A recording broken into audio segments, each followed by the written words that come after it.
Did you ever notice how after 80, your thoughts get quieter, but your fears get louder? Not the loud kind of fear you scream about, the quiet kind. The kind that slips into your mind when you're alone, when the TV is off, and the house is too still. At first, you try to ignore it. You tell yourself, I'm just being dramatic. But then it comes again, the same nagging question.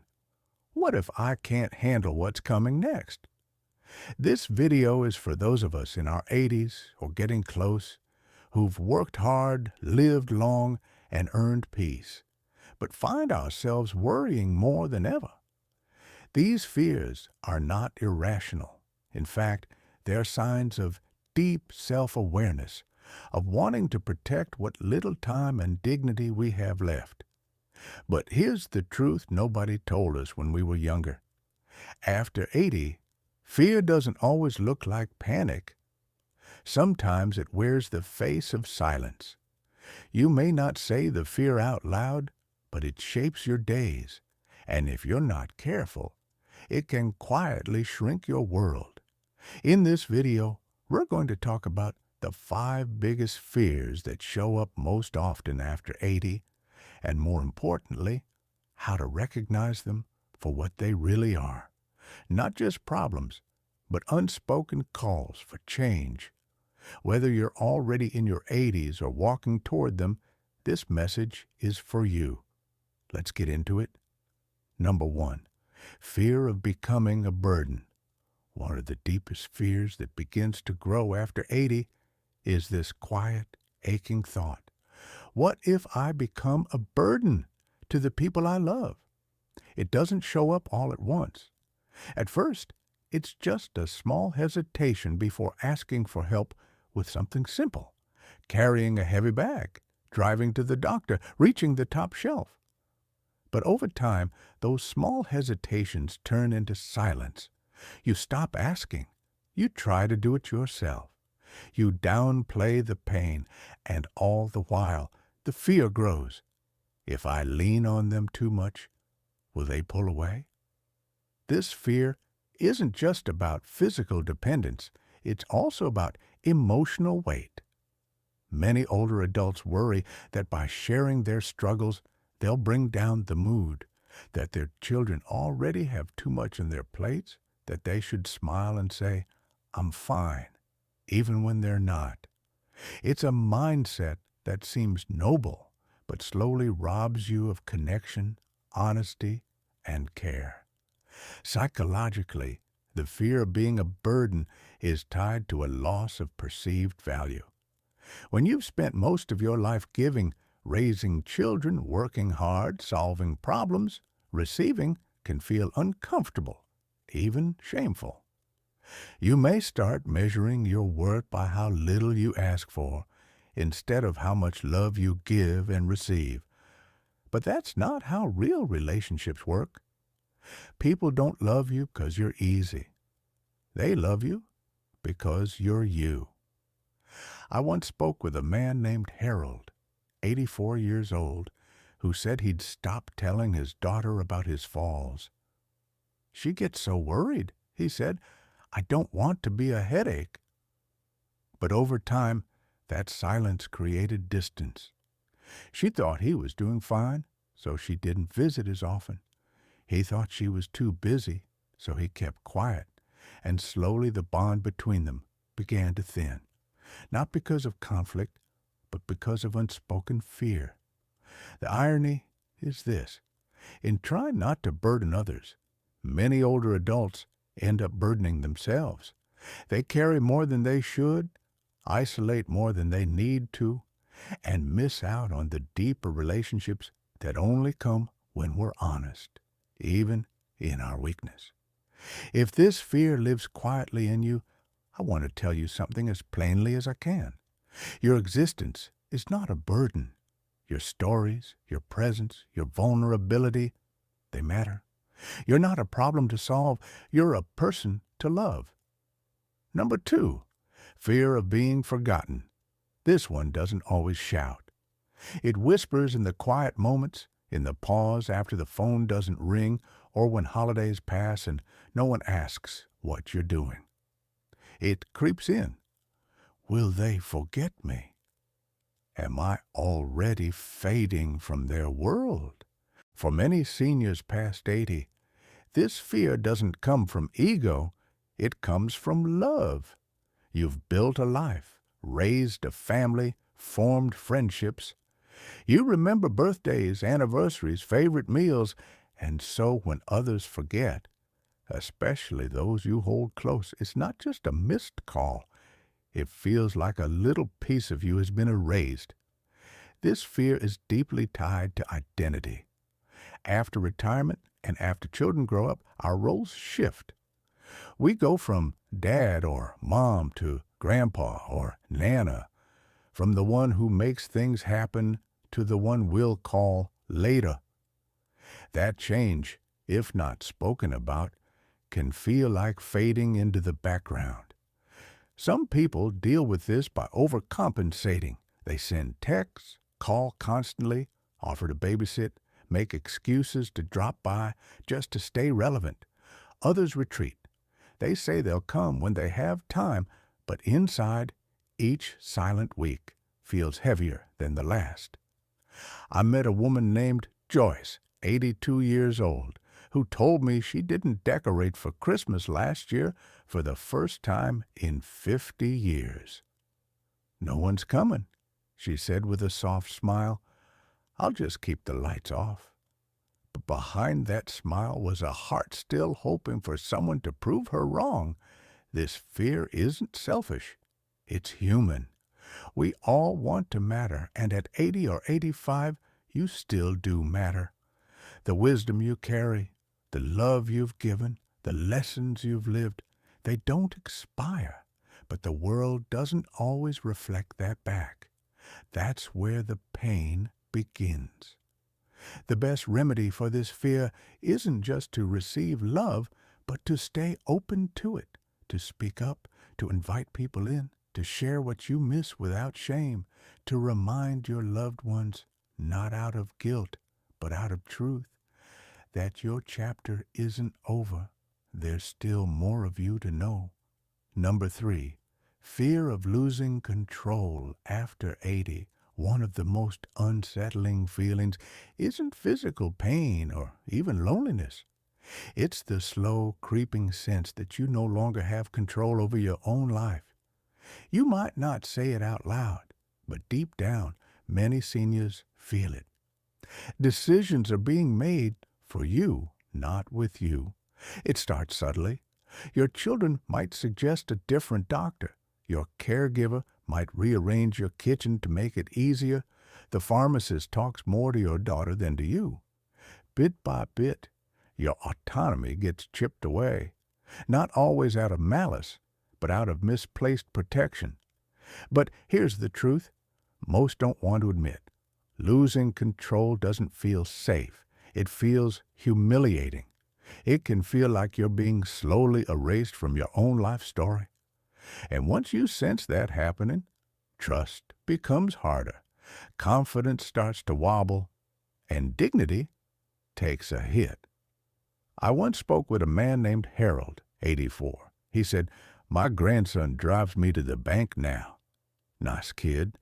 But last time, he asked the teller to explain my account to him. I sat there like a child in the principal's office. That moment stuck with him, not because of the account, but because of what it symbolized. What most people don't see is that control isn't just about big things. It's about small choices. What to eat, what to wear, when to sleep, where to sit. Losing those small freedoms can feel like death by 1,000 cuts. 1,000 cuts.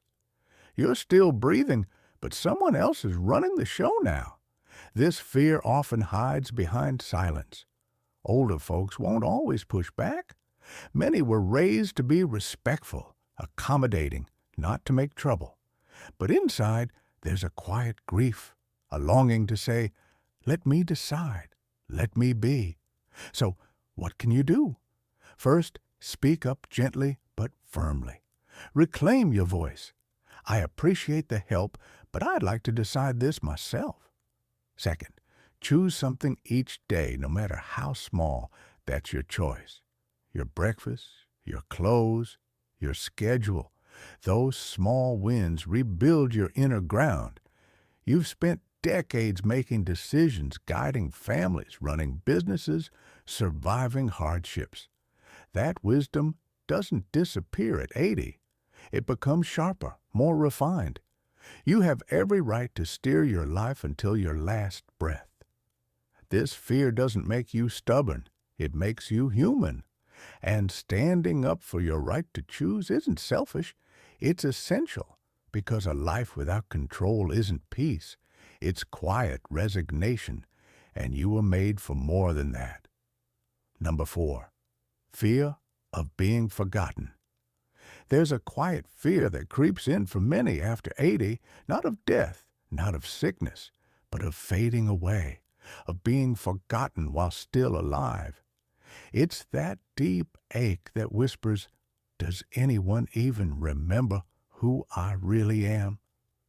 You might have been the glue that held a family together, the one who kept birthdays, cooked meals, gave advice, or simply showed up when no one else did.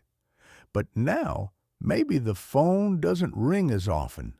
Holidays pass quietly, old friends are gone, and children are busy living lives you once helped build.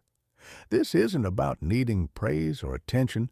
It's about connection. Humans don't just want to live, they want to matter. And after 80, when routines shrink and circles get smaller, it becomes harder to feel seen.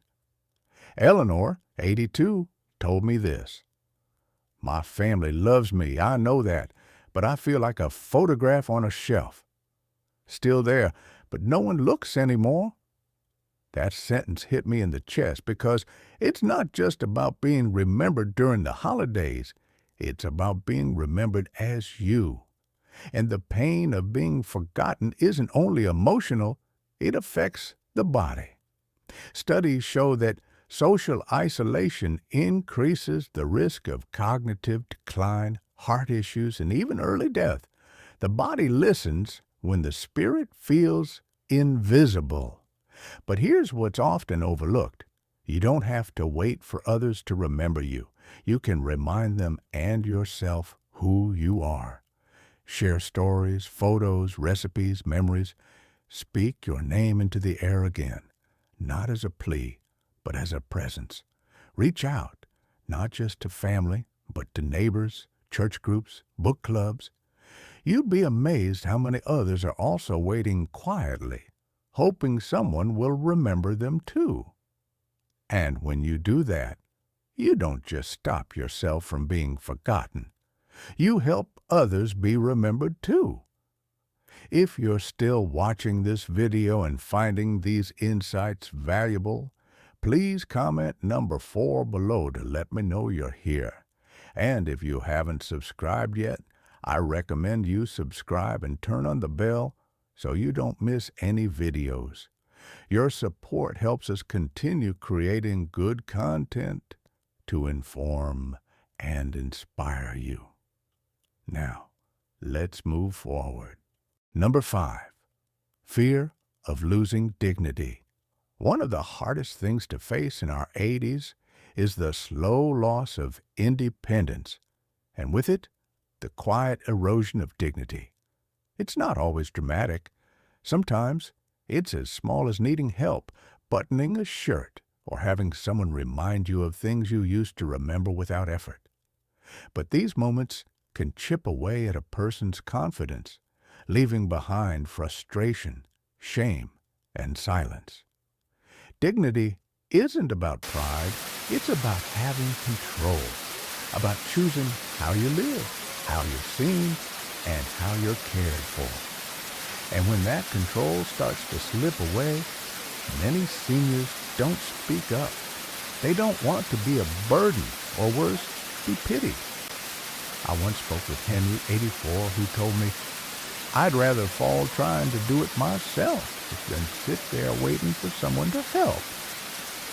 And while I admired his spirit, I also heard the pain underneath, because asking for help shouldn't feel like giving up a piece of who you are.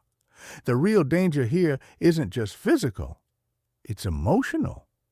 When you feel like your needs are ignored or your preferences brushed aside, it tells your brain you don't matter like you used to. That message, repeated again and again, can sink deep. It can lead to depression, withdrawal, and even decline in health. But dignity can be protected, even rebuilt, when we're intentional about it. Start by setting boundaries. Speak up about your routines, your likes and dislikes, whether it's how you want your meals prepared or when you prefer to rest. These small choices are anchors of identity. Also, involve yourself in decisions that affect your life, whether it's about your health care, your living situation, or even daily tasks. Your voice matters. You've earned the right to be heard. Families, too, need to be reminded that caring doesn't mean controlling. The best care happens when a person's dignity is preserved, not erased. And most importantly, dignity starts within. Take pride in what you can do, no matter how small, whether it's reading a book, folding laundry, or sharing wisdom with a grandchild. These things carry worth. Aging may change what we can do, but it should never change who we are. You are still you, still wise, still worthy, still whole. Let's keep that truth close, because in a world that often rushes past the elderly, the quiet strength of dignity is more powerful than people realize. Final thoughts. Growing old comes with more than just gray hair and slower steps. It brings new fears that often stay hidden behind quiet smiles and polite nods. But just because we don't speak about them doesn't mean they don't weigh on us. These 5 fears, being forgotten, losing purpose, becoming a burden, facing illness, and losing dignity, aren't signs of weakness. They're reminders that we're still human, still feeling, still growing. And here's the truth no one tells you enough. Being 80 doesn't mean you've stopped becoming. You're still allowed to ask for more respect, more connection, more understanding. In fact, you deserve it. So don't be afraid to name what you feel. That's not complaining. That's being honest. And when you're honest, you give others the chance to love you better. You remind your family that you're still here, still sharp, still kind, still filled with stories that matter. You've spent your life giving, raising children, building communities, working hard, showing up for others. Now is the time to honor yourself with the same energy. Let this video be a small encouragement for that. You're not alone in your fears, and more importantly, you're not powerless in facing them. Thank you for joining us today. We'd love to hear from you. Leave a comment below and share one thing you learned today and how you plan to use it in your life. Your thoughts are important to us, so don't hesitate to share them. Reading your comments gives us great motivation and encouragement. If you enjoyed this video and found it helpful, please like, subscribe, and share. Your support helps us continue creating good content to inform and inspire you. Thanks for watching, and we look forward to seeing you in the next video.